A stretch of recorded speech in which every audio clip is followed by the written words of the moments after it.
Mes chers amis, j'aimerais parler avec vous aujourd'hui d'un sujet intéressant qui va nous concerner durant cette période-là et qui n'est pas suffisamment connu. C'est le sujet de la bénédiction qu'on doit réciter sur les arbres, Birkat Ha'ilanot. Pour ce faire, j'aimerais vous lire les lignes de la Gemara qui traitent de ce sujet.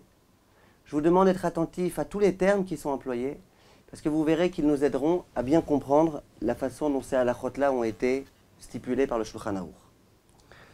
Dans le traité de Brachot, la Gemara, en page Mem Gimel Amud Bet, 43 folio B, nous dit la chose suivante. Amar Rav Yehuda. Rav Yehuda a dit Haïman denafik beyome Nissan. Toute personne qui sort durant les jours de Nissan, Vechazé ilane dekam elav leve, et qu'il voit des arbres qui sont en bourgeonnement, en floraison, Omer Baruch shelo chiser beolamo klum. Il doit dire béni sois-tu Dieu, qui a créé un monde parfait dans lequel il manque de rien. Ou barabo briot tovot, et qui a créé des bonnes créatures. Veilanot tovot, et des bons arbres. Leitnahot baem bnei adam, pour en faire profiter les hommes. Kadosh Baruch Hu a créé toute cette immense diversité d'arbres et de fruits, tout ça pour que l'homme puisse en profiter. Et donc on rend hommage à Dieu en récitant cette bénédiction. Vous aurez tout de suite remarqué, mes chers amis, qu'il y a une différence entre la bénédiction telle qu'elle a été écrite dans la Gemara et la bénédiction qu'on a l'habitude de réciter chaque année. Au moment où on récite la bénédiction, dans les livres de prière qui sont les nôtres, le terme qui a été employé, c'est « lehanot baem bnei adam », pour en faire profiter aux gens. Il n'y a pas écrit « lehitnaot » comme c'est écrit dans la Gemara. Question qui se pose. A priori, en hébreu, c'est beaucoup plus élégant de dire « lehanot » que de dire « lehitnaot ». D'où vient cette espèce d'expression, la « lehitnaot ». Quand on veut dire en hébreu « faire profiter », on dit « lehanot », on ne dit pas « lehitnaot ». Disent certains commentateurs qu'en fait la racine du mot lehitnaot, c'est tnaï. Tnaï, c'est une condition. Poser une condition. Ça veut dire quoi? Lorsque Dieu a créé le monde, il a posé une condition. Laquelle? C'est qu'un jour viendra où il y aura la résurrection des morts. Triat Hametim. Que se passe-t-il avec les arbres et avec les végétaux? Voilà que l'hiver est passé. Et durant toute cette période hibernale, on a vraiment vu que tous les végétaux sont littéralement morts. Ils n'avaient plus aucune vie. Les fleurs ont fané, les feuilles ont fané, il n'y avait plus aucun fruit. Tous ces arbres étaient complètement dénués de vie. Et voilà que viennent les jours de Nissan, et on voit à nouveau une espèce de résurrection des morts. Les arbres qui jusqu'à présent étaient complètement morts, c'était des squelettes. D'un coup, ils retrouvent des feuilles, ils retrouvent des fleurs, un bourgeonnement. À ce moment-là, on se souvient de la promesse qu'Akadosh Baruch Hu a fait, de la condition qu'Hachem a posée, qu'un jour viendra où il y aura la résurrection des morts. Et si quelquefois on a tendance à oublier qu'effectivement viendra un jour où il y aura la résurrection des morts, viennent les arbres pour nous le rappeler. Je me rappelle un jour, j'avais sur mon balcon des fleurs. Ça faisait 1 an et demi qu'elles étaient complètement mortes, c'était des géraniums. Et à chaque fois que je voyais cette jardinière, je me suis dit, bon c'est fini, il n'y a plus que de la terre, il n'y a plus rien à l'intérieur. Et un jour, au bout d'1 an et demi, il y a eu beaucoup de pluie, ça a recommencé à pousser. Je me suis dit, c'est une vraie résurrection des morts. J'étais sûr qu'il n'y avait plus rien, ça fait 1 an et demi, 2 ans qu'il n'y a rien. On voit chaque année une véritable résurrection des morts. Et donc au moment où on récite cette bénédiction, non seulement on vient remercier Hachem de nous avoir donné des choses qui viennent nous rendre un certain profit, les hanot, mais on vient aussi se souvenir de cette condition qu'Hachem a posée, qu'un jour viendrait où nous serons spectateurs de la résurrection des morts. Et c'est ça les hitnaot. On se rappelle à ce moment-là du tnaï, cette condition qu'Hachem a posée. Mes chers amis, à quel moment il faut réciter cette bénédiction? A priori, si on lit bien ce qui est écrit dans la Gemara, il est écrit Beyome Nissan, les jours de Nissan. Donc cette bénédiction doit être récitée durant le mois de Nissan. Depuis le jour de Rosh Chodesh Nissan, le premier jour du mois de Nissan, jusqu'au dernier jour du mois de Nissan. Et telle va être la conclusion de certains décisionnaires, qui vont dire qu'il faut absolument réciter cette bénédiction conformément à ce qui est écrit dans la Gemara, durant le mois de Nissan. Telle est l'opinion du Kaf HaChaim. Et il dit que d'après la Kabbale, c'est vraiment le mois durant lequel on doit réciter cette bénédiction. En dehors de ce mois, il n'y a aucun sens à réciter cette bénédiction. Simplement, quel est le problème? C'est que s'il est vrai qu'en Israël, par exemple, ça tombe à chaque fois justement comme il faut, et qu'effectivement, au mois de Nissan, les arbres sont en fleurs, il n'en demeure pas moins vrai qu'il y a beaucoup de zones du globe terrestre où ce n'est pas le cas. Dans beaucoup d'endroits en Amérique, au mois de Nissan, il n'y a aucun arbre qui est en fleurs. Et dans beaucoup d'autres pays, dans le monde entier. Si on considère que c'est durant le mois de Nissan qu'on doit réciter cette bénédiction, peut-on envisager qu'il y ait des pays dans lesquels on ne pourra jamais réciter cette bénédiction? Parce que pendant le mois de Nissan, les arbres ne sont pas en fleurs. Et lorsque les arbres sont en fleurs, c'est plus en Nissan. Or, on doit réciter cette bénédiction durant le mois de Nissan.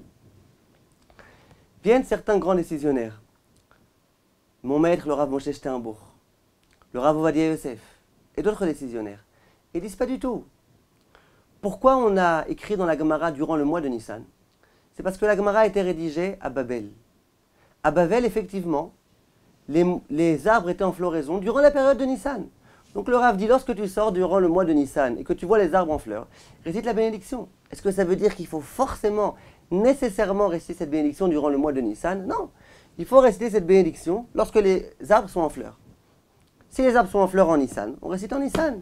S'ils sont en fleurs en Iyar, on récite en Iyar. Voilà dans quel sens vont aller le Rav Ovadia Yosef et le Rav Steinbourg. Prenons le cas d'une année embolismique, où il y a 2 mois de Hadar, et quelquefois, si on attend que les 2 mois de Hadar soient révolus et qu'on rentre dans le mois de Nissan, il risque déjà de ne plus avoir de fleurs sur les arbres. Est-ce qu'on devra nécessairement attendre le mois de Nissan au risque de ne plus avoir de fleurs? Disent ces décisionnaires, non. Dans ce cas-là, si on a peur qu'il n'y ait plus de fleurs durant le mois de Nissan, on récitera la bénédiction durant le mois de Hadar Bet, le mois qui précède Nissan.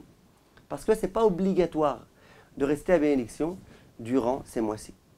Donc en pratique, ceux qui font tout selon la Kabbale, selon le Kaf HaChaim, comme le Rav Mordechai Eliyahu, etc., ne pourront réciter cette bénédiction que durant le mois de Nissan. Et s'ils n'ont pas réussi pour une raison ou pour une autre, ou qu'ils se trouvent à un endroit où il n'y a pas d'arbres en fleurs durant ce mois-ci, ils ne pourront pas réciter la bénédiction. Ceux qui suivent le Rav Ovadia Yosef, le Rav Moshe Steinbourg et beaucoup d'autres éminents rabbanim peuvent tout à fait réciter la bénédiction, même en dehors du mois de Nissan. Bien sûr, si on peut, il vaut mieux durant le mois de Nissan, pour s'acquitter d'après tout le monde, pour faire ce qui est écrit dans la Gemara, au pied de la lettre. Mais si pour l'une des raisons qu'on vient d'évoquer, on ne peut pas, ou une personne qui a complètement oublié durant tout le mois de Nissan de réciter la bénédiction, et qui s'en souvient après le mois de Nissan, au début du mois de Iyar, si les arbres sont encore en fleurs, disent ces grands décisionnaires qu'on pourra tout à fait, à ce moment-là, réciter cette bénédiction avec la mention du nom de Dieu. Question qui se pose. Les femmes sont-elles concernées par la bénédiction des arbres? A priori, c'est une bonne question. Vous allez me dire pourquoi pas? Pourquoi pas? Pourquoi les hommes et pas les femmes? Alors je vais vous dire. Le principe est le suivant. Toutes les mitzvot qui ne sont pas dépendantes du temps, les femmes sont tenues de les accomplir. Toutes les mitzvot qui sont dépendantes du temps, qu'on ne peut accomplir qu'à un certain moment, les femmes en sont dispensées.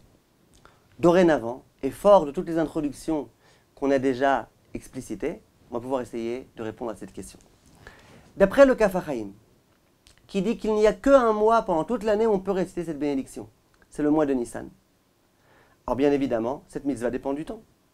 Et si elle dépend du temps, il est hors de question que les femmes l'accomplissent en récitant la bénédiction. Je parle des femmes séfarades dans tous les cas. Si par contre, on considère comme le Rav Ovadia Yosef, ou comme le Rav Moshe Steinbourg, qu'on peut réciter cette bénédiction durant toute l'année, et que le mois de Nissan, c'est juste parce que dans certains endroits, c'est à ce moment-là que les arbres sont en fleurs, mais qu'on peut tout à fait réciter cette bénédiction à un autre moment, si les arbres sont en fleurs à un autre moment. Il s'avère donc que cette mitzvah, cette bracha, ne dépend pas du temps. Si elle ne dépend pas du temps, les femmes sont tenues. Si les femmes sont tenues, elles peuvent et elles doivent réciter cette bénédiction avec la mention du nom de Dieu. En pratique, l'opinion du Kaf HaChaim, comme on a dit, du Rav Mordechai Eliyahu, c'est que cette mitzvah dépend du temps. Et donc les femmes en sont dispensées. Si elles veulent bien faire, qu'elles se trouvent à côté d'un homme, à côté de leur mari, à côté de quelqu'un qui va pouvoir les acquitter de cette bénédiction, elles ne répondront pas Baruchu, Baruch Shemo à la bracha, mais répondront Amen. Et de cette façon-là, elles s'acquitteront sans aucun problème. Si jamais elles souhaitent réciter cette bénédiction, or qu'il n'y a pas d'homme dans les parages, qu'elles récitent cette bénédiction sans la mention du nom de Dieu, d'après ces grands rabbanim. Par contre, les autres grands rabbanim, tels que le Rav Ovadia Yosef et le Rav Moshe Sternbourg, le Chafetz Chaim et autres, qui disent qu'il n'y a pas de temps précis pour cette bénédiction, et qu'on peut très bien la réciter même durant le mois de Iyar, même durant le mois de Hadar, pas forcément en Nissan. Il s'avère donc que c'est une misa qui ne dépend pas du temps.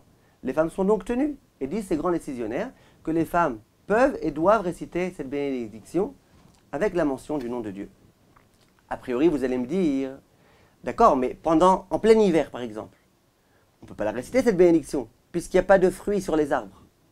Donc on voit bien qu'a priori, que cette bénédiction, elle dépend du temps, puisqu'on peut réciter cette bénédiction qu'au moment où il y a des fruits sur les arbres.